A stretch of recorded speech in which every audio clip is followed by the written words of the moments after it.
Having tried this stick, it'll reportedly be the carrot for Iran today, as world powers meet with Tehran's nuclear representatives in Kazakhstan. And according to sources, the Islamic Republic will even be offered a let-up on sanctions, and that is if Tehran shuts down a fortified nuclear site buried in a mountain and holds some of its enrichment activities. In return, according to reports, sanctions on the trade in gold and precious metals could be lifted. So the measures, along with an oil embargo, have put massive pressure on Iran. And for more on this, I'm now joined live by former Washington advisor Gwyneth Todd. Gwyneth, very nice to have you on the program. So you're known as a person who has stopped the US from attacking Iran 6 years ago. So don't you think that Washington might have given up its plans already, judging by the current situation?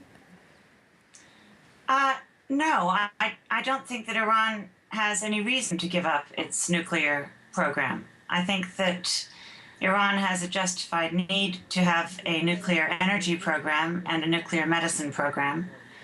And when it comes to nuclear weapons, we have yet to prove that they have actually got a weapons program. It's much more sort of fear and hype. And so what about Washington? What about Washington? So probably they might have given up their plans already. I think that Washington has been being pushed by Israel for a long time to effect regime change in Iran. And the nuclear program has been an excuse to put pressure on Iran to try to cause regime change. I'm not saying that a nuclear-armed Iran would be a good thing. It wouldn't. But a nuclear-armed any country is not a good thing. But the rationale behind pressure on Iran, in my opinion, comes directly from Israel's desire for regime change in Iran and wanting the United States government to make that happen. US diplomats say there's a chance of a relief in sanctions for Iran if it agrees to curb its nuclear program. Is there a genuine move towards dialogue, not war? I think that there is a genuine move on the part of the Obama administration towards dialogue. I think that they are being sabotaged every step of the way by right-wing Israeli interests.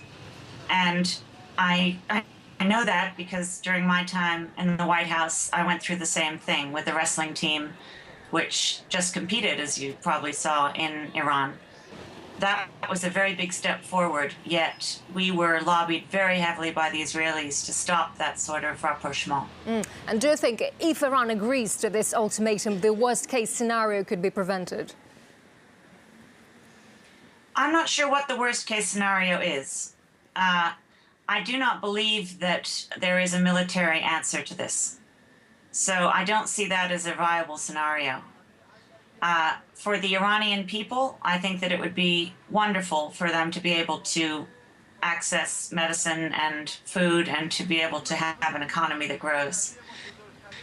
But as far as any agreements in these talks today, I don't see it accomplishing very much other than sort of cosmetic changes. And I think Iran knows that and may be resistant. All right. Former Washington advisor Gwyneth Todd. Gwyneth, many thanks indeed for your time.